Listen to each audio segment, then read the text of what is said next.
Ayan, isang mapagpalang araw sa ating lahat, mga kaibigan, mga brother, sister, mga kalingap. Ayan. Meron tayong bagong vlog, pero kung saan ang dalawang kuya ko ang nag-vlog dito.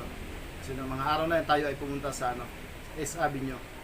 Dumalo tayo sa aking biyanan dahil siya ay na-stroke. Ayan.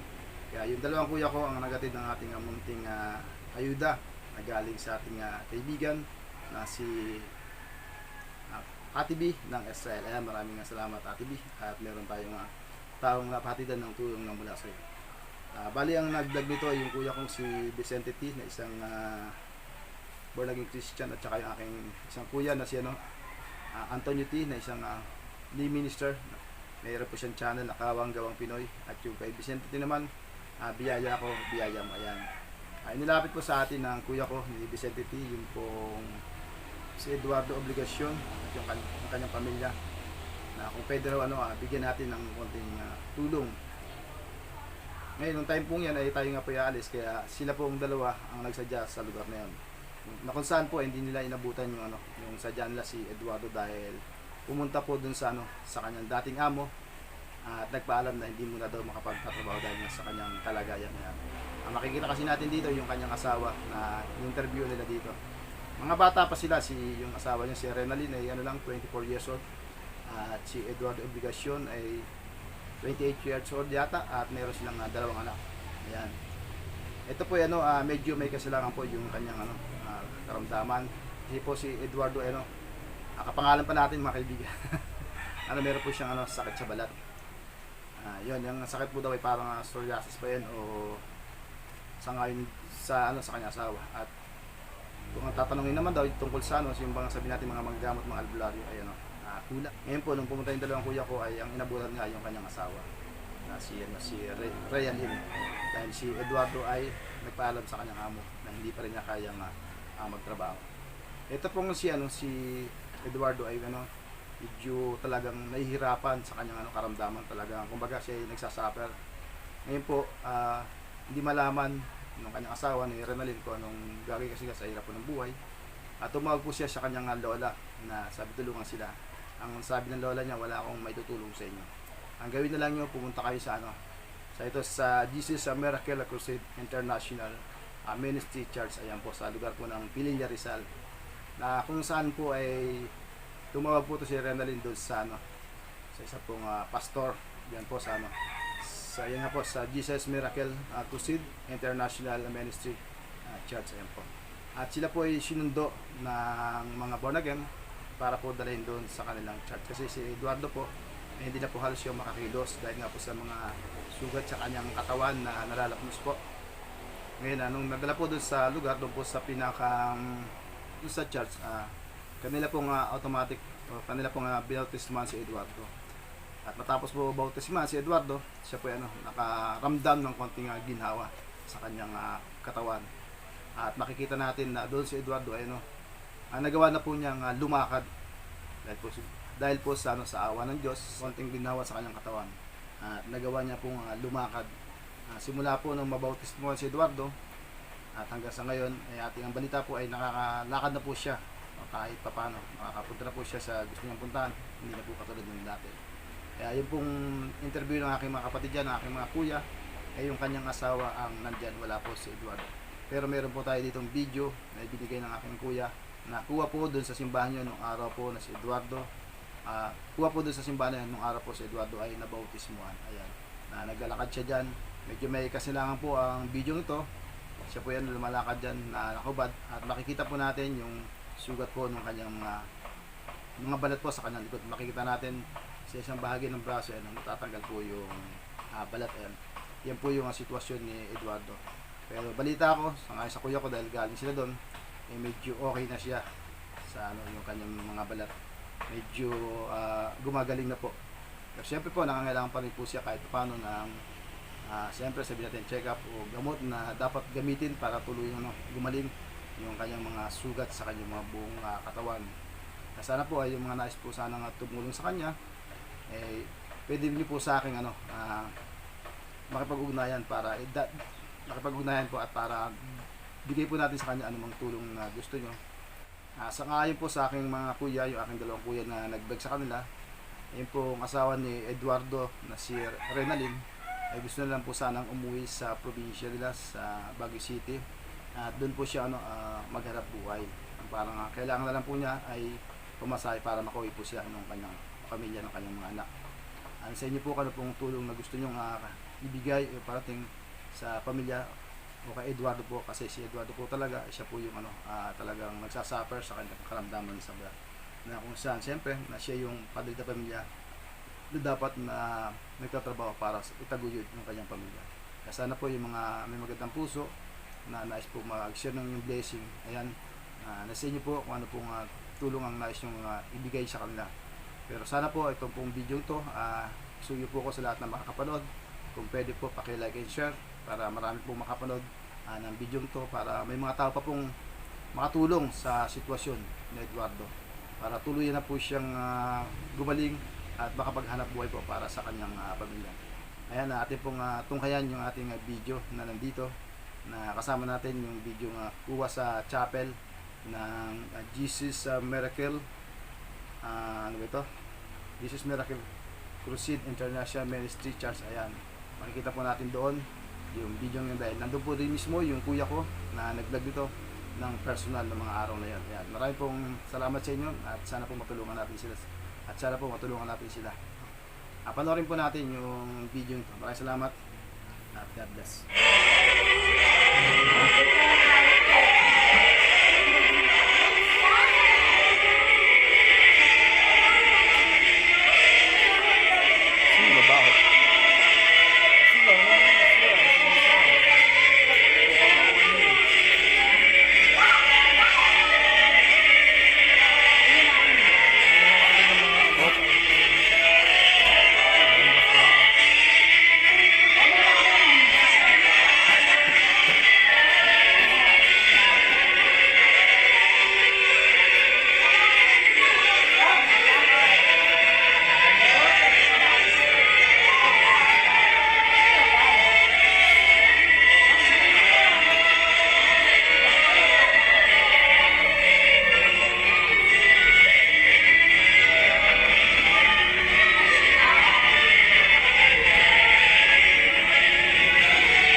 Narito na kami kasalukuyang tumatawid ng tulay na bakat. Meron nga ditong man-made river. Ayan, man-made river. Ito yung tulay na uga. Pero maganda kasi concrete ang nakalagay sa sahig. Ayan. Yung lugar namin pupuntahan, sila nauna sila sa akin, may dala na nilang ayuda.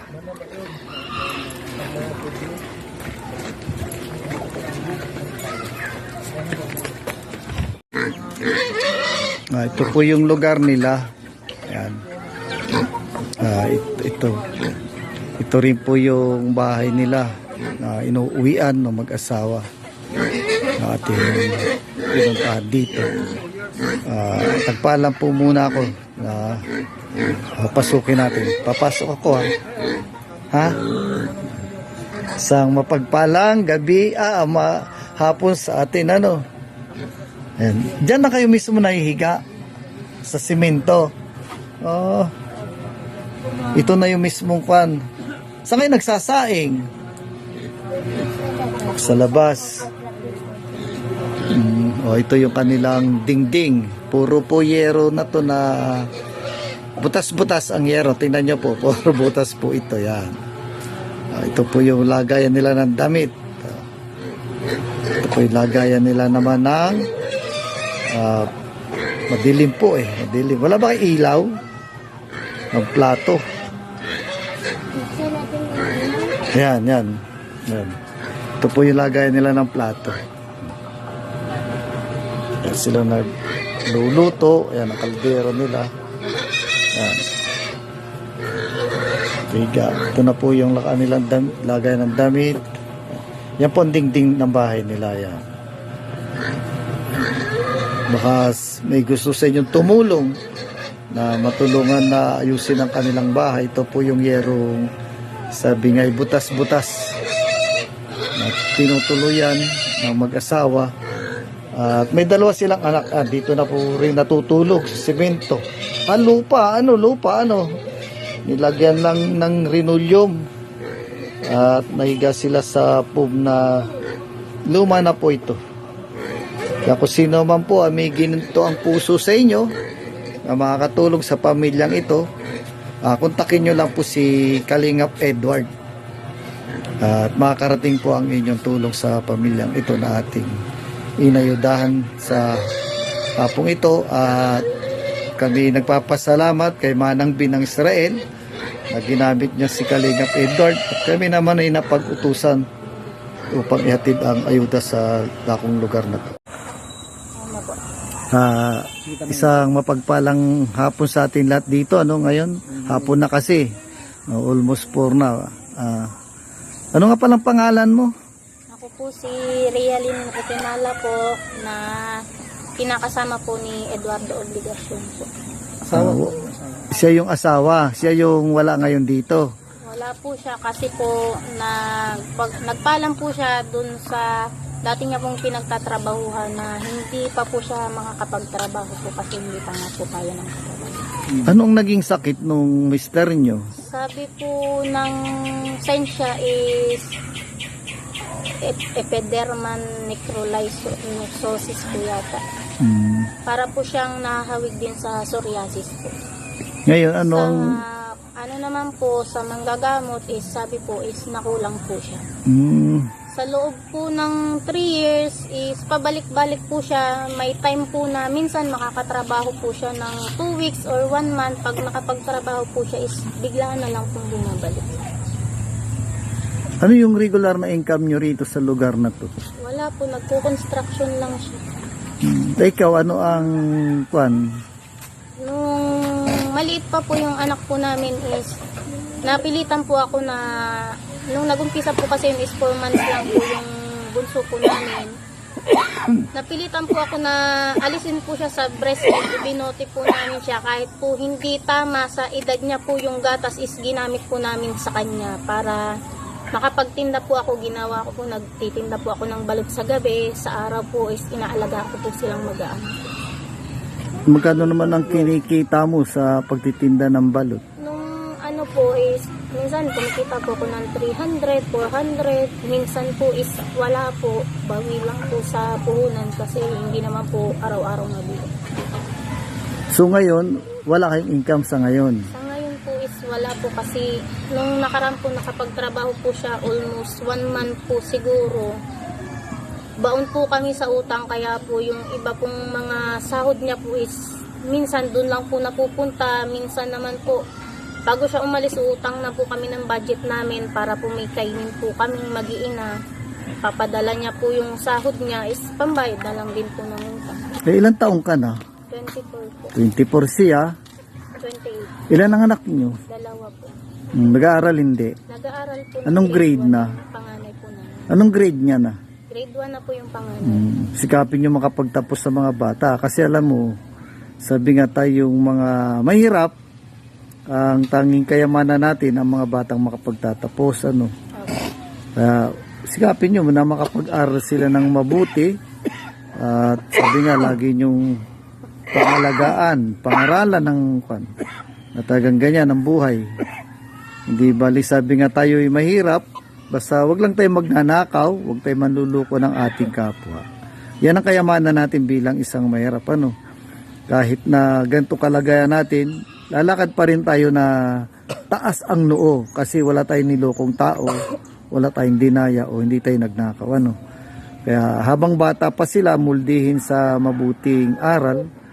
At ganun din kayong mga magulang bilang isang magulang, pakita nyo rin na kahit na ganitong kalagayan at hanggat maaari kung may bisyo alisin natin kasi tamo yung naninigarilyo, imbis bibili na lang ng pagkain o tinapay, paninigarilyo pa. Ano? Kami magkakapatid, hindi kami naninigarilyo, hindi rin kami nagiinom. 8 kaming magkakapatid na lalaki, at ang babae naman ay 7. Kaya napakarami namin magkakapatid. Ano? Pero kaya kami narito ngayon kasi nga ang nagbigay talaga ng ayuda sa inyo ay sabi nga si Manang Binang Israel. Ipinadala ito kay Kalingap Edward. Ang problema natin, si Kalingap Edward ngayon ay nagkasakit ang kanyang biyanan. Nasa ospital na putukan daw ng litid, uugat sa parting ulo. Kaya hindi siya nakapunta rito. Kami ang pinakisuyuan. At ako naman, sabi nga ay si Kawang-Gawang Pinoy, si Brother Tony ng Kawang-Gawang Pinoy. Ano? At ang ayudang ito ay hindi naman talaga, sabi nga, amin na pag utusan lang kami na ihatid sa inyo. At ito naman talaga ang layunin din namin bilang mga charity vlogger na ihatid ang ayuda sa mga taong tagang sabi nga ay nangangailangan. Pasalamat isa kayo sa sabi nga ay napili kayo na hatidan ng ayuda. Kasi before naman kami pumunta rito siguro nag-scout muna yung aking kuya, nakitang higit na kayo ang talaga sabi niya ay nangangailangan ng ayuda. Kaya pasalamatan natin si Ma'am Bina Israel sa kanyang galing ayuda, si Kalingap Edward ang kanyang pinagpadalahan. At kami lang ang napag-utusan. Ano? Yan po yung palang padala ni Manang Israel. Yan, kalahating tray ng itlog, 5 kilos ng bigas. Tapos grocery. May grocery to. Pakiko mo na rin. Na mga Ayan. ano niya para kahit papano magamit muna habang wala pang yan. Hindi ka na Asikal. Din. Haluan mo na ng gulay yan. Para dinamit sa katawan. Tapos, asikal. May biskwit. May makapagkape na. May kape na. May asukal. Tapos, sardinas. Sardinas, haluan din ng kahit anong mga gulay. May dilata. Ano? Para maging mabay kami. Kahit pa paano pag ilang araw ba.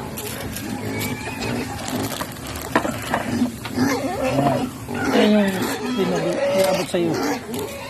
Ay, may biskuit ko lang ng bata.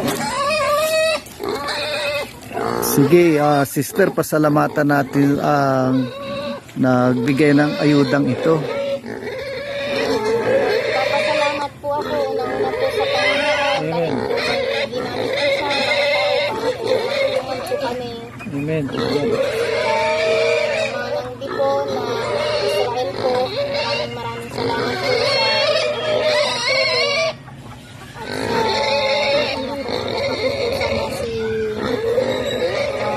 Kalingap Edward.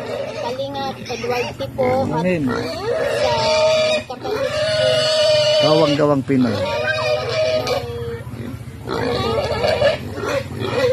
Ako po si Brother Tony. kay Brother Tony po, maraming salamat po at kay Brother Vicente po, maraming salamat din po sa inyo dahil nagpagalit po kayo sa Panginoon para po matulungan po kami. Maraming salamat po sa inyo. Ang vlog namin, kakaibang pangalan. Yung sa akin naman, yung biyaya ko, biyaya mo. Kaya kailangan namin na pumunta sa mga talagang walang-wala at magbigay ng tulad dito. Maraming salamat sa dalawang kuya ko, kay Vicente T, na may channel na biyaya mo, pasupport naman po yung kanyang YouTube channel. At kay Kawang-Gawang Pinoy, kay Brother Tony, pasupport po yung kanilang mga YouTube channel. Maraming salamat sa inyo. At sana po tuluyan ang gumaling si Eduardo sa ngalan ni Jesus. Amen. Tanggapin mo ang kagalingan na Brother Edward. Maraming salamat kay Ate B ng Israel sa iyong binigay sa akin at nakatulong tayo kahit sa pang-araw-araw nila pangailangan. Ayan, sana sana may makatulong sa kanila sa kanilang sitwasyon sa buhay. May mga nais pong magpabot ng tulong, mag-PM lang po sa akin o mag-comment po sa video nito.